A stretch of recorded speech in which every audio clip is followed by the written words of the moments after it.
مکہ مکرمہ کی عظیم الشان مسجد الحرام میں رش سے بچتے ہوئے آسانی سے عمرہ کی ادائیگی کا دن اور وقت بتا دیا گیا۔ میڈیا رپورٹس کے مطابق سعودی وزیر برائے حج و عمرہ ڈاکٹر توفیق الربیہ نے کہا ہے کہ مکہ مکرمہ میں ان دنوں موسم انتہائی خوشگوار ہے۔ ان دنوں عمرے کی ادائیگی کے لیے اتوار، منگل اور بدھ کو رش کم ہوتا ہے۔ ان دنوں میں عمرے کے لیے بہتر وقت صبح 7:30 سے 10:30 اور رات 11 سے 2 بجے کا ہوتا ہے۔ رش سے بچنے والے عمرہ زائرین ان اوقات میں پرسکون طریقے سے عمرے کی سعادت حاصل کر سکتے ہیں۔ سعودی عرب کی قومی فضائی کمپنی السعودیہ ایئر لائن کی جانب سے عمرہ زائرین کے لیے نیا سفری ہدایت نامہ بھی جاری کیا گیا ہے۔ نئی گائیڈ لائنز کا اطلاق براہ راست مکہ مکرمہ اور مدینہ منورہ جانے والے عمرہ زائرین پر نہیں ہوگا۔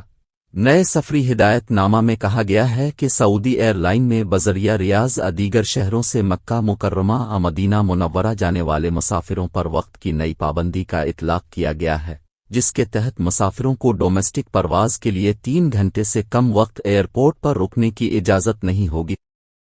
نئی گائیڈ لائنز سے معلوم ہوا ہے کہ عمرہ زائرین کو ایئرپورٹ پر 6 گھنٹے سے زائد رکنے کی اجازت نہیں ہوگی۔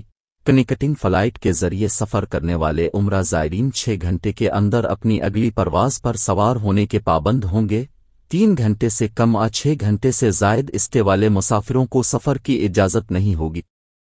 علاوہ ازیں سعودی عرب نے عمرہ کے سفر کے لیے 4 نکاتی ہدایات جاری کرتے ہوئے پرواز میں ہمراہ لائے جانے والے بیگ سے متعلق ضروری باتیں بھی بتا دیں۔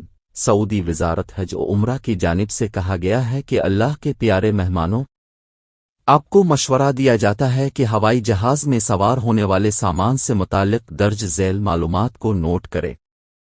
1 موبائل ڈیوائس بیگ کی اجازت ہے۔ 2 مسافر بیک پیک اور شولڈر بیگ ساتھ لا سکتے ہیں۔ 3 یہ چھوٹے بیگ قابل قبول ہیں۔ 4 زائرین کو ہینڈ بیگ لانے کی بھی اجازت ہے۔ وزارت حج و عمرہ نے اپنی پوسٹ میں بیگز کے سائز سے متعلق بتایا کہ لمبائی 55 سینٹی میٹر، چوڑائی 35 سینٹی میٹر اور گہرائی 25 سینٹی میٹر ہونی چاہیے۔